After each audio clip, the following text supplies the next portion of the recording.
Aleluia, glória a Deus, saudação de paz a todos, que Deus em Cristo continue abençoando a cada irmão aqui, que representa essa obra, cada irmã, né, que está junto com essa obra.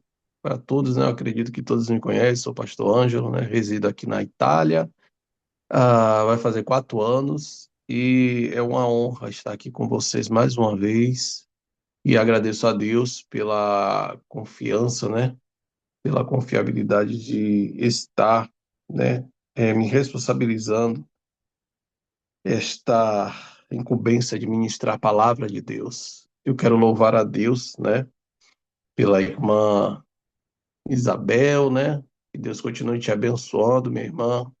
Agradecer aos responsáveis aqui que me fez o convite, a irmã Estela, né, que infelizmente não pôde estar conosco, ela ligou para mim, né, mandou mensagem para mim, dizendo que a internet dela não está bem, não está, né, funcionando bem e ela não ia poder participar. Mas, quem sabe, ao decorrer, né, do culto, ela esteja conosco.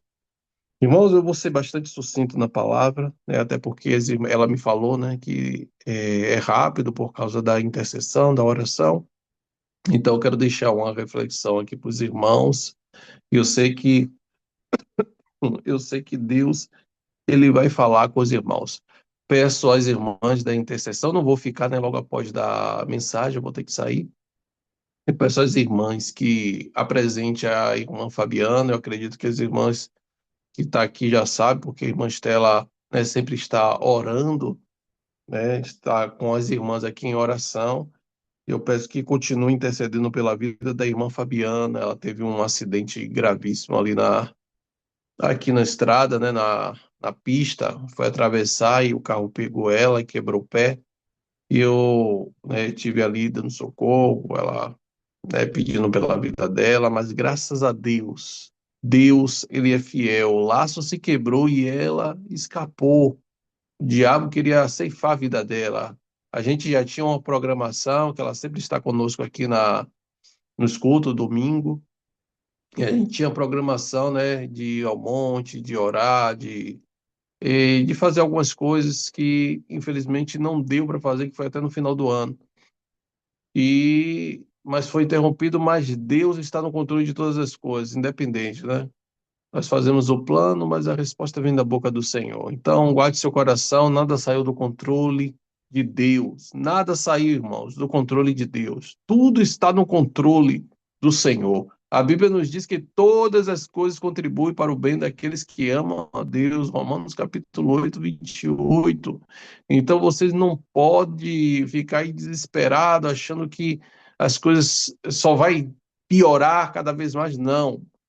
Deus está no controle até dessa situação, até dessa situação difícil ao qual você está passando. Não sei se é enfermidade, eu não sei o que é, mas saiba que Deus está no controle de todas as coisas. Se Ele lançou a palavra sobre a sua vida, Ele é fiel para cumprir, né, aquilo que Ele prometeu. Irmãos, para não ficar nessas palavras, eu quero que os irmãos abram as vossas Bíblias em João, capítulo de número 2, versículo a partir do versículo 1. Amém? Vou ler para ganharmos tempo. E ao terceiro dia fizeram-se umas bodas em Caná da Galileia, e estava ali a mãe de Jesus. E foram também convidados Jesus e os seus discípulos para as bodas. E faltando vinho, a mãe de Jesus lhe disse: Não tem vinho. Disse-lhe Jesus: Mulher, que tenho eu contigo? Ainda não é chegado a minha hora. Sua mãe disse aos empregados: Fazei tudo quanto ele vos disser. E estava ali posto 6 talhas de odre, ou 6 talhas de pedra, para a purificação dos judeus. Em cada uma cabia 2 ou 3 metratas. Disse-lhe Jesus: Enchei de água essas talhas. E encheram até em cima. E disse-lhe: Tirai agora e levai ao mestre-sala. E levaram. E logo que o mestre-sala provou a água feita em vinho, não sabendo de onde viera, se bem que sabia os empregados que tinham tirado a água. Chamou o mestre-sala ao esposo e disse-lhe: todo homem põe primeiro o vinho bom, e quando já tem bebido bem, então o inferior. Mas tu guardastes até agora o bom vinho. Jesus principiou assim os seus sinais em Caná da Galileia e manifestou a sua glória, e os seus discípulos creram nele. E depois disso, desceu a Cafarnaum, ele, a sua mãe, seus irmãos e seus discípulos, e ficaram ali não muitos dias. Amém? Glória a Deus.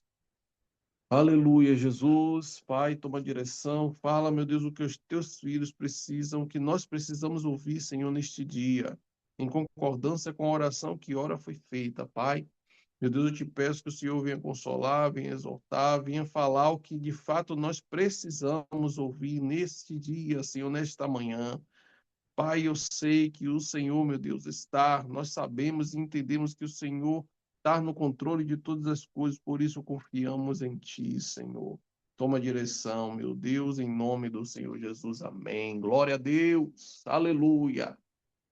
Creio que todos já conhecem essa passagem, né, que fala do casamento em Caná da Galileia, de um casamento judaico, que é diferente dos casamentos, né, que nós costumamos, que nós entendemos como um casamento, porque no tempo de Jesus, o casamento, ele até hoje, na verdade, né, usa-se, os ortodoxos, eles usam, né, a tradição antiga, ou seja, o esposo, ele paga pela noiva, ele paga um dote.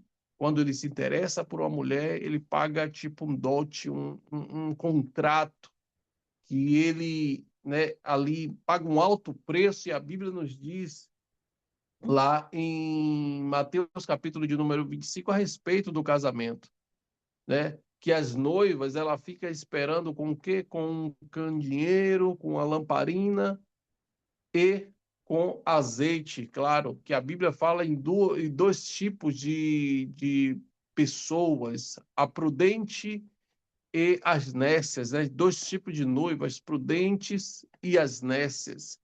A Bíblia nos fala que as prudentes, ela guardou azeite na sua botija e manteve a lamparina acesa. Porém, as nécias até tinha a lamparina também, estava acesa, mas só que ela não guardou o azeite. E o noivo retornou. Então, este retornar é quando ele paga o dote e ele vai preparar toda, toda a organização da festa, ele prepara a casa, prepara o lugar da noite nupcial, ele prepara tudo, né, para retornar logo após e convocar a noiva. E vem um adiante dele, né, clamando, dizendo: aí vem o noivo. Nós temos que entender que esta passagem ela fala no âmbito tanto espiritual quanto no âmbito físico. No âmbito espiritual é que o noivo ele vai retornar. Em Mateus capítulo 25 ele fala exatamente disso. Interessante é que as prudentes, elas, eu acredito que elas tiveram um pensamento humilde de reconhecer as suas fragilidades e ela se precaveu.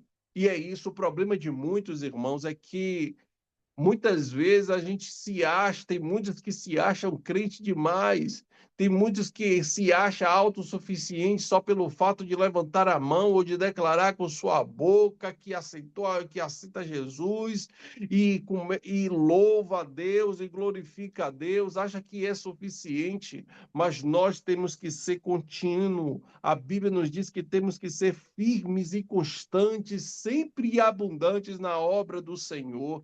O apóstolo Paulo, ele fala isso em 1 Coríntios, capítulo de número 15, versículo de número 28. Nós temos que permanecer, temos que continuar, ser intenso na presença de Deus, porque ora o Senhor, ele vai retornar, ele vai vir, e sem nenhum aviso, irmãos, ele não avisa o dia e nem a hora, ele não vai falar, mas ele sempre está dando um aviso prévio, dizendo: eu vou voltar, eu vou voltar. Então, irmãos, temos que estar sempre com a lamparina, mas o problema de muitos, sabe o que é? É que para extrair o azeite não é uma coisa simples. Quando você vê lá, olha lá em Levítico, a Bíblia nos diz que Deus ele dá ordem a Moisés para falar com o povo para extrair azeite, né, da oliveira, para extrair azeite, para manter as lamparinas acesas. E para extrair azeite não é uma coisa simples, tem que ter esforço, e o problema das nécias é que não queria ter trabalho, não queria ter esforço, não queria ir buscar o azeite, porém a prudente, ela se precaveu, dizendo: eu pago o preço agora, mas eu vou manter a minha lamparina acesa, e isso que é o importante, mantenha-se firme, mantenha-se intensa diante da presença de Deus, porque o noivo vai retornar, e essa será a última oportunidade para aqueles que de fato está buscando não coisas materiais, mas está buscando as coisas espirituais, está buscando o reino de Deus, a salvação. Aleluia, bendito seja o nome do Senhor. Aí a Bíblia é interessante aqui nessa passagem, fez-se as bodas em Caná da Galileia, porém aqui foi um âmbito físico, foi no âmbito físico. A Maristela está com o microfone ligado. Então, no âmbito físico, fizeram-se uma boda em Caná da Galileia, fizeram ali toda a organização da festa, planejaram tudo, fizeram tudo de forma calculada, porque uma festa judaica não era algo assim que se fazia e era uma coisa simples, era uma coisa, não, irmãos. A festa de um casamento judaico durava cerca de 7 dias consecutivos, com comida e bebida e vinho, e não podia faltar nada na festa, porque era uma festa única. Então, todos que ali era convidado, né, tinha que ser impressionado, não só os noivos, não só a noiva, mas todos que ali estavam, tinha que, né, ver essa grande festa, ver a organização, e se houvesse algum escândalo, isso iria ser uma repercussão. Interessante é que as coisas não saíram como o noivo planejou. As coisas não aconteceu, né, como o noivo e como os organizadores daquela festa planejaram. Saiu do controle. Eu não sei em que momento faltou-se o vinho. A Bíblia não relata em que momento o vinho faltou, mas o vinho faltou em um certo tempo, a ponto de a própria Maria, a mãe de Jesus, que estavam ali, acredito eu que ela era próxima do noivo, eu não sei, a Bíblia não relata, mas eu acredito que ela tinha proximidade, alguma aproximação, algo, né, alguma aproximação parentesca com o noivo ou com a noiva, eu não sei, mas ela se preocupou de tal maneira que ela chega até Jesus e declara: acabou o vinho acabou. O vinho acabou. Interessante aqui na Bíblia, né, na versão King James, a Bíblia nos diz que Jesus ele dá uma resposta para a mulher e diz: mulher, o que tenho em que essa tua preocupação tem a ver comigo? Interessantíssimo. Olha a declaração de Jesus: o que esta tua preocupação tem a ver comigo? Ainda não é chegado a minha hora.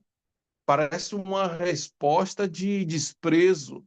Parece que Jesus não está se preocupando com a preocupação de Maria. De fato, Jesus não tinha compromisso com a preocupação. Por quê?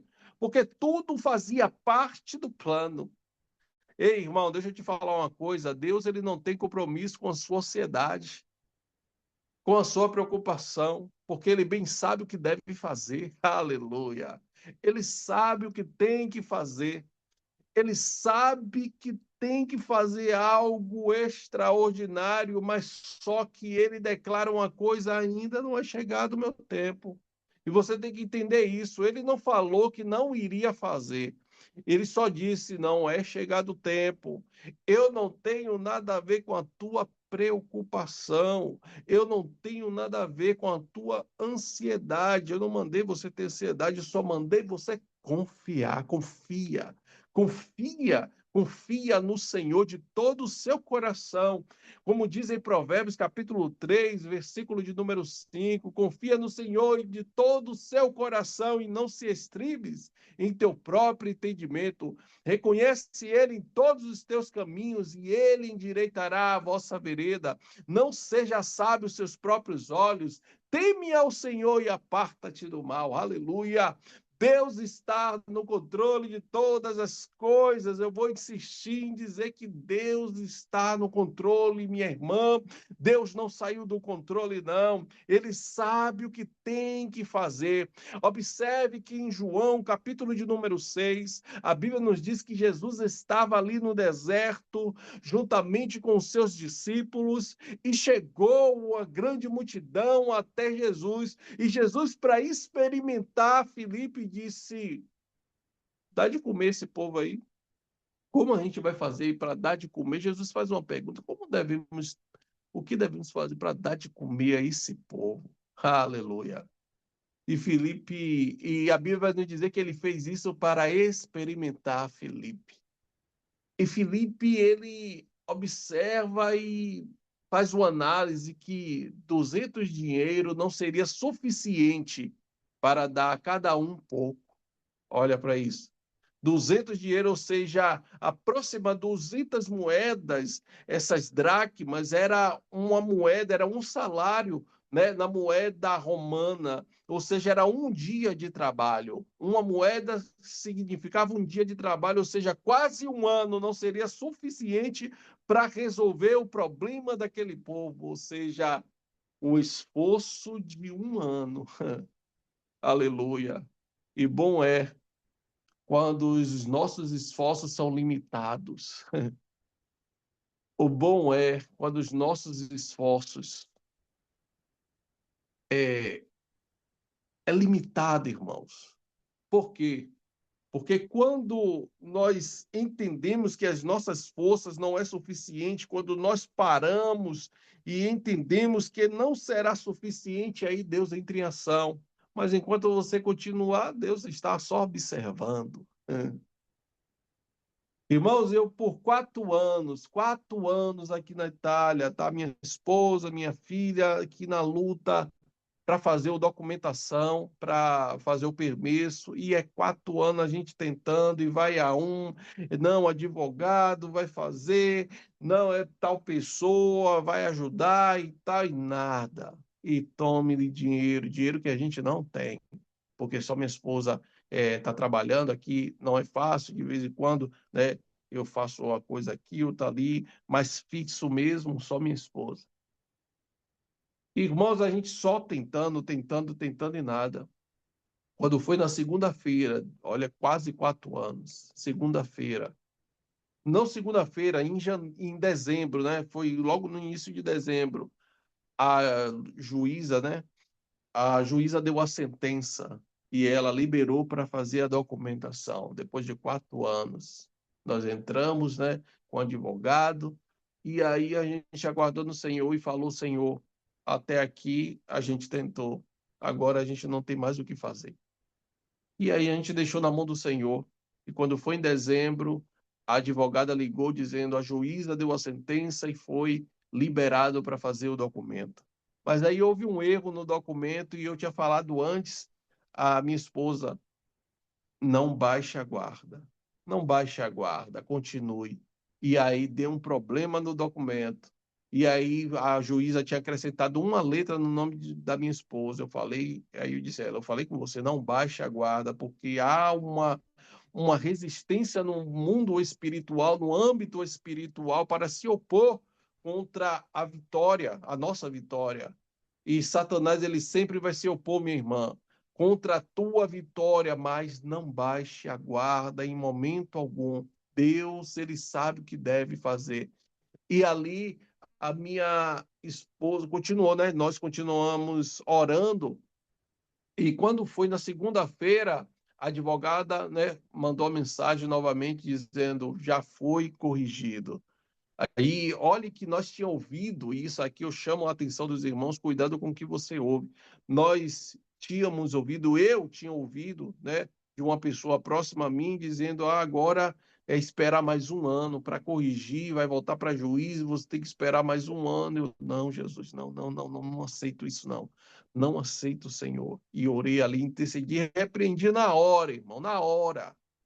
E aí, quando foi agora, um mês, ela mandou mensagem dizendo: pronto, o documento já foi corrigido, já pode fazer. Então, a minha e a sua vitória não depende somente de Deus, mas da sua resistência. Você tem que ir até o fim, seja intensa. E Deus ali experimentou Filipe, provando a Filipe. E Filipe disse: ai, meus esforços, o esforço, 200 dinheiro ainda não seria suficiente. E aí chega o irmão de Pedro, de Simão Pedro, André, dizendo: tem um rapaz aqui que tem 5 pães e 2 peixinhos, mas o que é isso para tantas pessoas? Deus, ele vai usar coisas que nós já temos para fazer grandes milagres, e as coisas que Deus vai usar são coisas pequenas para manifestar grandes coisas. Saiba que Deus, ele vai manifestar o milagre. Talvez você esteja fazendo expectativa de fulano, de ciclano, ou de algo grande para resolver o seu problema. Saiba que as coisas que Deus, ele vai usar para resolver o meu e o seu problema já está com você, já está comigo. Deus, ele vai usar coisas pequenas para resolver coisas grandes. Lembra lá em segunda Reis, capítulo de número 4, a Bíblia nos diz que uma mulher, né, uma mulher das mulheres dos profetas, a Bíblia nos diz que ela chega até Elias, até Eliseu, e disse: olha, o meu servo, o meu marido é morto, e ele era fiel. E o profeta chega e diz: o que eu devo fazer? O que é que tu tem em casa? E ela disse: eu não tenho nada, a não sei uma botija de azeite. Mas o que é isso para um problema ao qual eu estou vivendo? Por quê? Porque o credor vinha buscar os filhos dele a fim de ser escravo, ser servo. Mas a Bíblia vai nos dizer que o profeta manda ela pedir vasos emprestados, entrar ela e os filhos dela dentro de casa e deitar azeite, porque tem coisas que você tem que ficar em silêncio, porque talvez você esteja aí querendo pedir ajuda a fulano. Ei, Deus, ele não mandou você pedir ajuda a ninguém, é para você continuar orando, é para você continuar na sua posição, não fale com ninguém, guarde o seu coração, guarde este teu problema, porque o Senhor vai resolver, não da maneira que você espera. Ele tem uma maneira especial para resolver este problema, e talvez essa maneira especial seja tão simples que você nem imagina, seja uma coisa tão simples, tão fácil de resolver, que você vai olhar assim: meu Deus, não sabia que era tão simples assim, não sabia que ia acontecer dessa maneira. Mas Deus, ele usa as suas maneiras para resolver grandes coisas, coisas pequenas, porque a Bíblia não dizer que Deus, ele pega as coisas vis deste mundo, as coisas pequenas, para confundir as grandes. Então não se apegue à aparência, porque eu tenho um mal do crente é ficar fazendo exceção, irmãos. É ficar observando as coisas, analisando, achando que vem de fulano, de ciclano, que tem uma influência, que tem um conhecimento. E tem muita gente que vai quebrar a cara, porque Deus, ele não usa essas coisas, Deus, ele não usa o óbvio. Muitas vezes Deus ele não usa o óbvio, Deus ele usa coisas pequenas mesmo.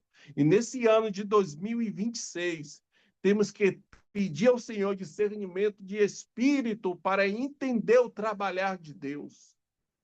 Não se deixe levar pela carne. Não se deixe levar pela carne. Nós temos que ter um posicionamento espiritual, irmãos. Parar com isso. Parar de fazer expectativa em coisas físicas. Cuidado. Não tenha síndrome de Samuel, que foi pela aparência. E Deus ele não vê como o homem vê. Deus ele olha o coração, o homem olha a estatura, a formosura. Quando Samuel viu ali na casa de Jessé, a Eliabe, ele logo disse: certamente esse daí é o rei. E Deus ele repreendeu na hora. Na hora, e não te atentes para a aparência. E tem muita gente com essa síndrome de atentar para a aparência. E Deus ele não tem compromisso com quem fica olhando no âmbito físico, quem fica na carne. Deus ele tem propósito, tem compromisso com aqueles que estão buscando intensamente o reino do céu, buscando de forma intensa o reino do céu. Então, irmãos, interessante é que Filipe ali foi provado e ele deu o seu diagnóstico como deveria, e mesmo assim, com o seu diagnóstico, não iria resolver aquele problema. Quando chega André com coisas pequenas, a Bíblia nos diz que Jesus só dá uma ordem, faz todo mundo se assentar, descansar, ou seja, o compromisso dele que não podia resolver, eu que não posso resolver o seu problema, é o conselho que Jesus ele passou aos discípulos, eu passo para vocês. Descansa. Guarda o teu coração, descansa. Deus está no controle, ele sabe o que está fazendo. Ele sabe o que está fazendo. Guarda o seu coração. Interessante é que quando eles mandaram, Jesus estava lá dando graça. E quando ele estava indo, mandar a multidão se assentar, descansar, Jesus estava cá resolvendo, dando graça pelo pão e pelo peixe. A Bíblia nos diz que ele dá aos discípulos e os discípulos dá à multidão. Você será o servente de muitas vidas. Você será o servo de muitas vidas que vai vir até você. Interessante é que na palavra ao qual nós lemos, a Bíblia nos diz que Jesus ele identifica e Maria ela dá uma ordem, faça tudo o que ele te disser. Ou seja, seja lá o que ele pedir, faça. Na versão King James diz, seja lá o que ele pedir, fazei. Seja lá o que for, porque nós temos um mau costume de fazer só aquilo que nos traz benefícios. Ô irmão, ô minha irmã, Deus ele vai te colocar, vai te levar em lugares para resolver o seu problema em lugares que você não quer ir muitas vezes. Deus vai fazer coisas que você não quer. É mas é simplesmente te levando para o lugar da bênção, te levando para o lugar do livramento. Porque fazer o que nós queremos é muito fácil. Lembra do profeta Ezequiel? A Bíblia nos diz lá em Ezequiel, capítulo de número 37, que a mão do Senhor, ou seja, sem nenhum aviso prévio, Deus ele pega o profeta em espírito e coloca no meio do vale de ossos secos. E não, se não bastasse isso, colocar num vale de ossos secos, a Bíblia nos diz que Deus ainda pega o profeta e faz cirandar sobre a face do vale. Ou seja, quando a Bíblia nos fala que Deus ele pegou o profeta sem nenhum aviso prévio, ou seja, foi contra a vontade do profeta. Porque nem todo lugar que Deus iria nos colocar, nós é da nossa vontade. Porque o evangelho de Cristo, eu sempre falo, é um confronto, não é um conforto. E muitas vezes, para você obter vitória, Deus vai te colocar empurrado. Deus vai te colocar lá empurrado, você vai ter que ir. E não tem como retroceder. Não tem como retroceder. Deus ele não tem prazer que olha para trás, não. Deus ele tem prazer no servo que vai, que obedece, que está pronto a fazer. E Maria ela deu a ordem, faça tudo. Faça tudo até o que você não quer. Deus, ele fala com Moisés, lá no capítulo de número 13, Deus, ele dá uma ordem a Moisés, né, dizendo, dando todo o plano que ele iria fazer para o povo ir adiante. Eles iam lá em Baal-Zefon, ali em Pi-Hairode, entre o mar em Pi-Hairode, e os egípcios iriam achar eles encurralados, mas ele disse, olha, ficai calmo, tenha calma. Por quê? Porque eu vou ser glorificado em Faraó. Quando o povo está diante do mar, em Baal-Zefon, ali diante do mar, a Bíblia nos diz que o povo começa a clamar, começa a murmurar, mas Deus, ele tinha avisado. Deus tinha falado. Deus, ele tinha dado plano ao povo. Deus, ele dizia, olha, eu estou no controle, eu vou endurecer o coração de Faraó, ele vai pensar que vocês estão encurralados, ele vai pensar que vocês estão sem saída, mas eu vou ser glorificado nessa situação. E tal povo, quando chega no momento, quando acontece, tal povo, meu Deus, e tem muita gente que pede até a morte, né? Tem muita gente que diz, Senhor, não quero viver mais nessa situação. Tem gente aqui que já pediu até a morte. Ai, meu Deus, Deus está falando. Tem gente que já não quer mais, já não tem mais expectativa, já fica assim, já está desanimado, já está triste, já está, não vê saída. Passou 2025, entrou 2026 e continua a mesma coisa. E pensa que vai continuar assim, não. Porque Deus, ele tem um tempo determinado para fazer todas as coisas. E a Bíblia nos diz que Deus simplesmente só falou a Moisés, Moisés, por que você está clamando a mim? Porque existe momento que não é mais clamar, é agir. Existem momentos que você tem que simplesmente agir, tem que simplesmente fazer, tem que ser ousada, tem que ser, né, tem que usar a autoridade do Espírito. Em Lucas capítulo 17, versículo 7, Jesus, ele dá exemplo disso. Os discípulos chegam até Jesus e diz: Senhor, acrescenta a fé. Me acrescenta a fé, Senhor. Imagine os discípulos andando com Jesus e pedindo: Senhor, me acrescenta a fé. Jesus só dá a resposta, irmão. Jesus, ele dá um exemplo. Se você tiver um servo, uma serva, um servo que ali está lavrando ou está conduzindo ali o gado, e ele chega, você vai convidar ele para sentar à mesa? Ou você vai chegar para ele e dizer, serve primeiro a mesa, faz a ceia, eu vou comer e vou beber, depois você ceia.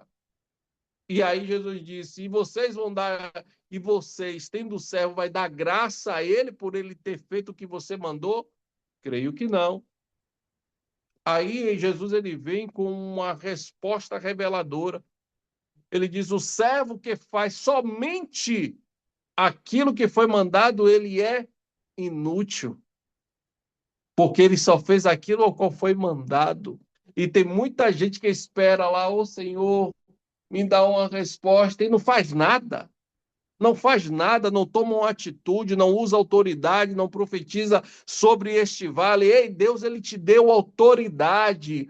Deus, ele te deu autoridade para você profetizar, para você determinar, e vai acontecer. Ah, mas está tudo o contrário, tá? As coisas não tá, eu estou sem força. Ei, você tem que tomar um posicionamento, ou você toma uma atitude, ou vai continuar nesse vale. A Bíblia nos diz que Maria, ela deu a ordem, faça tudo o que ele disser. E quando chegou para fazer, Jesus, ele viu ali 6 talhas, ou seja, 6 vasos. Eu vou caminhar aqui rápido para o final, 6 vasos. E quando Jesus é, deu ordem ali, aquele servente dizendo, ó, encher de água essas talhas. A Bíblia nos diz que o servente o encheu até o tampo, até a boca, até em cima, porque um servo que obedece, ele não faz só o que manda, ele faz além. Ele faz além, porque Jesus disse para encher, mas Jesus não disse o nível que deve ser cheio. Ele disse: opa, se é para encher, vou encher até o tampo, vou encher até em cima. E eles encheram, então seja intenso em servir a Cristo, porque é nesse momento que Deus ele vai fazer um grande milagre na minha e na sua vida. Tenha certeza, mas precisa se encher. Talvez se eu tivesse lá, eu ia dizer: Senhor, mas o problema aqui não se resolve com água. Não se resolve com água, não, Senhor. Se resolve com vinho, porque foi o vinho que acabou e não a água. Mas é necessário se encher, porque a água fala a respeito do Espírito Santo. Você vai ver lá, Jesus, no último dia, em João, se eu não me engano, capítulo de número 8.